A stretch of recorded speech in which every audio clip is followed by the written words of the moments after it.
Okay. Hello, everybody. Good morning, good afternoon, and good evening. No matter where you may be tuning in from around the world, I just want to say a quick thank you for joining me and taking some time out of your busy schedule for getting to know Carleton. My name is Kelvin Brooks, and I'm an international admissions and recruitment officer here at Carleton University. And today I'm here to walk you through a session on how to choose your program. Now, for myself as a high school student, I was the first in my family to go to university, and really I was the first in my family to kind of discover everything associated with a university degree. And as a high school student, I'll be honest, I felt very overwhelmed when I was researching different options within university because there was so much out there and I really didn't have a good understanding of it all. And I felt so overwhelmed that I actually took a year off between high school and university to better figure out what exactly I wanted to study and what I wanted to do with my degree. And the point of this presentation today is to walk you through some of the different terms and things you may come across when researching what program is best suited for you. It's not meant to tell you exactly what program you need to get into, but more so to provide you with a good basis so you can do some effective research and figure out what exactly is available to you. Now, to start this presentation, I do just want to go over kind of a general overview of the benefits of a Carleton degree. I've certainly learned these firsthand. I know a lot of my other colleagues have as well, and it's something we always like to share. With a Carleton degree, one thing you'll notice is that they are portable and they are internationally recognized. As an international student coming to Canada, your goals after graduation may vary, and the benefits of a Carleton degree is that you can take that degree to pretty much every corner of the earth and have it recognized. You can apply to jobs and your employer will know that you went to Carleton University, and in fact you did have a fairly prestigious education and a well-accredited education regardless of what program you may have studied. Another thing, of course, we like to highlight is the flexibility within our degrees. Now, this is something that students don't generally understand at first, and it's certainly something I didn't understand. I thought, if I went to school to become an engineer, if I was studying the Bachelor of Engineering, I would just take engineering courses for 4 years. And this is not the case. A Carleton degree really allows you to make it your own and to make it flexible. It gives you those options to take other courses outside of your main area of focus, which is a huge complement to your overall university experience. Another thing I like to highlight too is the abundance of experiential learning opportunities that exist as a Carleton student while taking your Carleton degree. Now, I will highlight some of these later on, but the whole point of experiential learning is to really take the learning outside the classroom. As you sit in your lectures and your seminars, your discussion groups, you take in a lot of the information, and experiential learning really allows you to apply it outside of the classroom, and Carleton offers a number of opportunities to do so. Some of the other benefits, of course, with a Carleton undergraduate degree is that it is a pathway to higher education. Maybe you're a student that's interested in medical school or law school, pursuing your master's or your PhD. A Carleton degree gives you that pathway to those forms of higher education, both within Canada and globally as well. I have friends that have taken Carleton degrees and gone on to study medical school outside of Canada and Poland or the Caribbean. I have friends that have gone on to study law in Australia or the UK. There's a lot of different options available with a Carleton degree, and it is always a great pathway to higher education. Now, in terms of everything Carleton has to offer at the undergraduate level, we are one of Canada's top comprehensive universities, which means we offer quite a range of diverse options for students to learn. And all of these degree programs that we offer are divided up into faculties. And I remember as a student, the term faculty was kind of explained to me through a Harry Potter example where they compared them to the houses within Hogwarts. Each individual student is grouped into a particular house, and that is kind of their identity. And the faculties are very similar at Carleton and in university in general. Our degree programs fit into specific areas, and that area is kind of what the term of the faculty is used to describe that area. So you'll notice that we have 5 different faculties here at Carleton: Arts and Social Sciences, Engineering and Design, Public Affairs, Science, and of course our Sprott School of Business. And within those 5 faculties are 22 undergraduate degree programs. Now, I could sit here and go through every single one of those 22 options, but I do want to leave that to you. I want you to go on our website. I want you to check out our resources. I want you to do your research and see exactly what program may stick out to you. Of course, I'm always happy to talk about our Bachelor of Engineering. That's 13 different options within, or our Bachelor of Computer Science or Architecture. I'm also happy to talk about the advantages of taking a degree within public affairs from our university because of our capital location, or journalism, because when you live in a G7 capital, there are certainly no slow news days. But I want to focus on other things that make up these degree programs, and I really want to help assist you with that research in finding the program that will best suit you. And the first way I'm going to do this is by focusing on some of the terms, specifically terms like areas of study, major, specialization, concentration. When you're doing research on our website, you're going to come across a lot of different terms to describe our programs, and these can be very confusing. I'll fully admit it. Even as a Carleton employee, sometimes I find myself having to clarify exactly what is being said.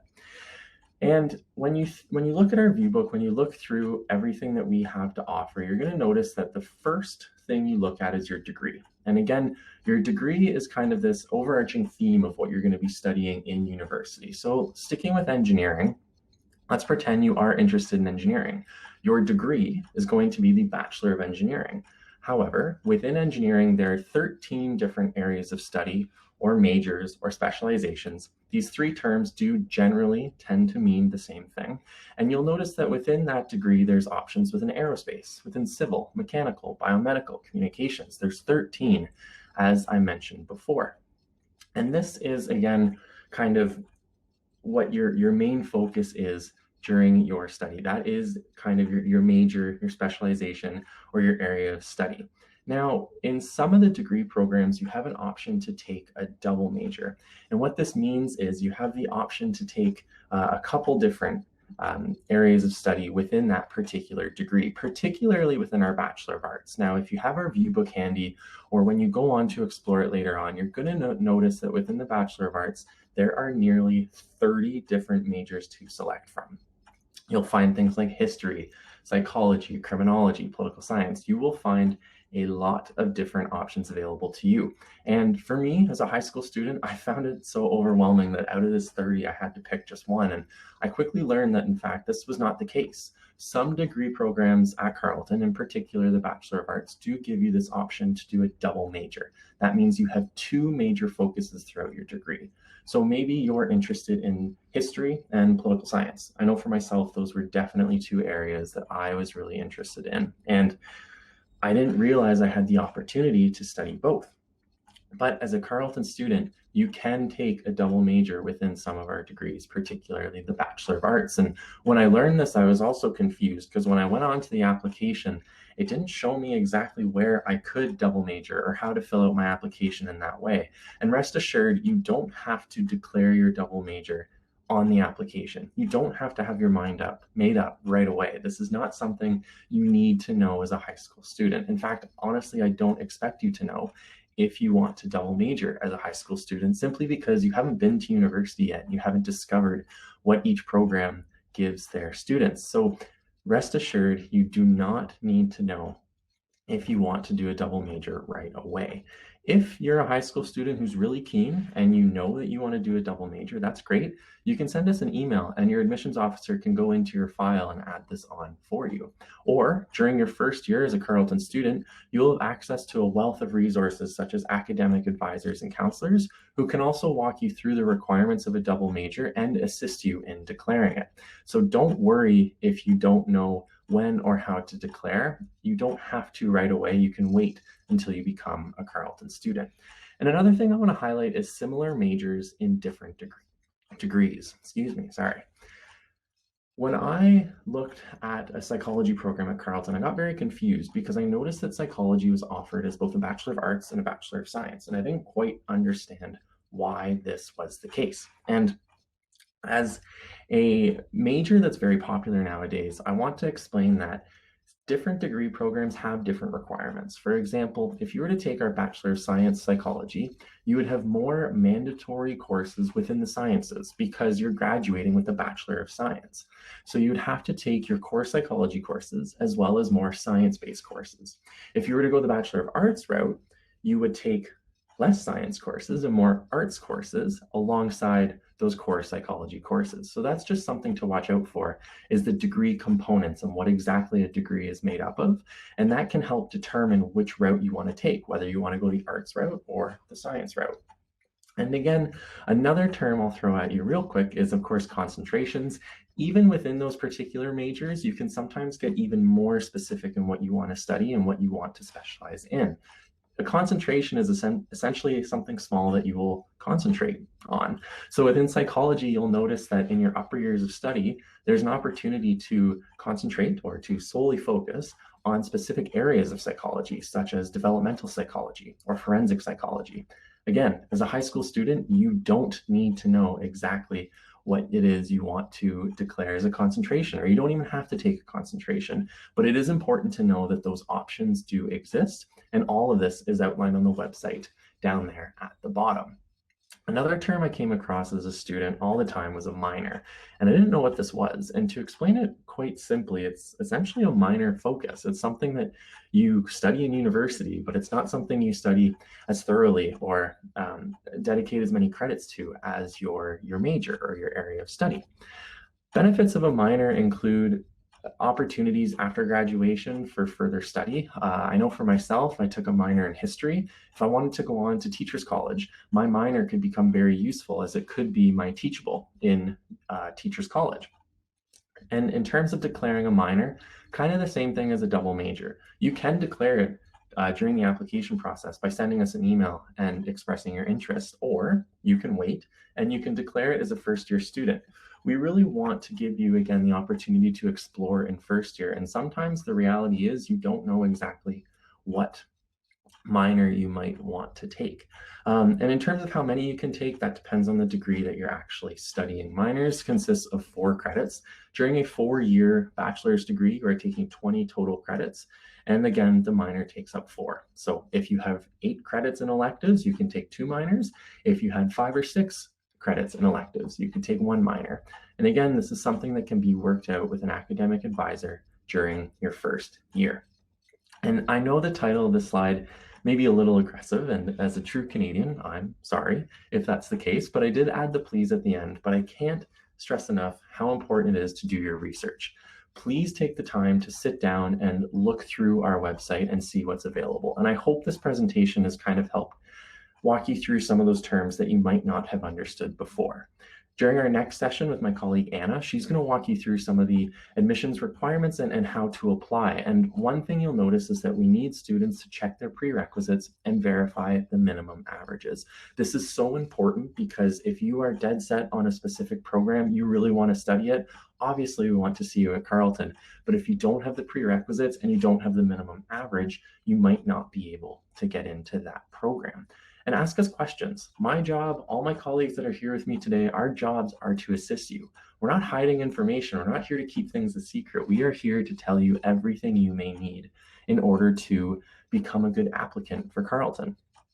And finally, visit the course calendar. This is a resource I still use every day to this day to explain to students what it is they're taking. I still just Google course calendar, Carleton, computer science, when I want to know what specific courses a Carleton student in computer science will need to take.